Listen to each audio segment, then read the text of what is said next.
What's going on, guys? Welcome to another video here on the channel for Game Tech Planet. So we're going to take a look at Dirt 5 running here on the RTX 2060 Ryzen 3600. We're going to do all the settings. We're going to be at 1440p, putting us right in between the 1080p and 4K. 1440p fastly becoming the go-to resolution for most PC gamers. All of my monitors are 1440p. They have been for a couple of years. So even though there's a ton of 1080 still out there, 1440p fastly becoming the norm. I think 4K is going to definitely stick for the consoles going forward. And as we get this more powerful hardware that keeps getting released, 4K will become more normal for PC gamers. It's not that nobody games that way, but most people are still 1080p or 1440p. I love to do all my testing at 1440 if I can.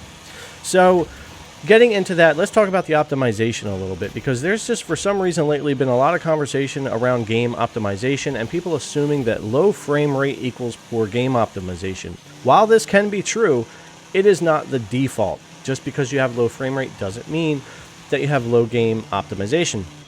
It's your hardware, it's what resolution you're running at, what settings, all that kind of stuff. And this game is such a perfect example. That's why I want to bring it up. Watch Dogs is another great one that is fantastically optimized, but because it's so hard to run and people are getting a low frame rate even on high-end hardware, they feel like it's not well optimized, but in fact it is. So on Dirt 5, what I want you to watch for in these settings is the frame time and the frame time line.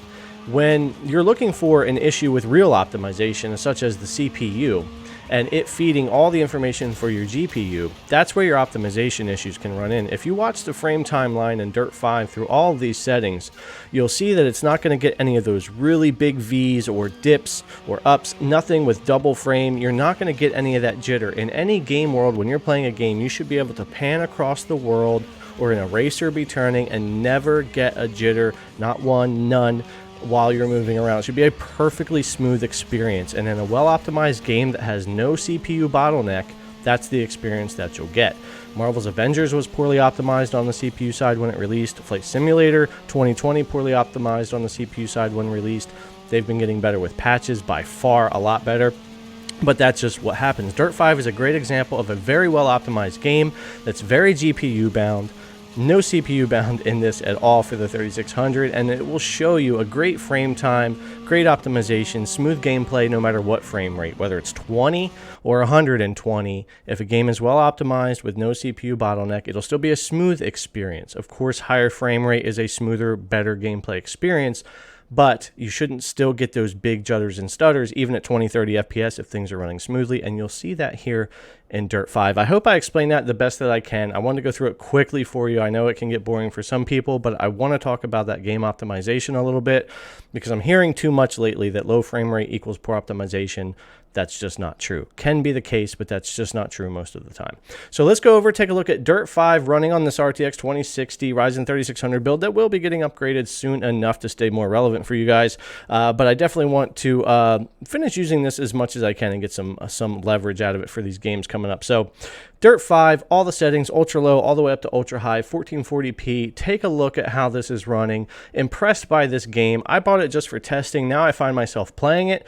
I love the dynamic weather as you're going through some of the tracks. It rains more, it gets more muddy, you're sliding all over, stuff's caking to the vehicle, and then the sun can come out. This map that you're going to see here is a great showcase. I played it over and over again for all these settings just to show you how fun the game is and how that weather dynamically changes during the race. This is fastly becoming one of my favorite arcade style type racers that I've played in a while. So I don't do game reviews here, but I did want to say that this is turning out to be a fantastic game. Beautiful, runs great, and I'm having a lot of fun with it. So let's jump over and check out Dirt 5 running on all those settings.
is a great, strong name. I really appreciate that, bud. Thank you. Did you know that it's a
All right, that's going to do it and bring us to the end of our video. I hope that watching that showed you exactly what I was talking about in the beginning of this video. Dirt 5 runs really, really good. Having a lot of fun with it. Looks great, and depending upon your hardware, you should be able to find a setting that works fantastic for you for the frame rate that you want to be able to run it at. One of the great things about PC gaming is you choose how you want your game to look, how well you want it to run, how much frame rate you have, all that kind of stuff. So if you guys have any questions, comments, anything, definitely hit me in that comment section down below. If you haven't already, if you're not a member here, subscribe to the channel, click that notification bell so you know when I drop new videos, and give this video a thumbs up. All that goes a long way to help the channel, and I really appreciate it. Again, thanks for coming to check it out, and I'll see you guys in the next one.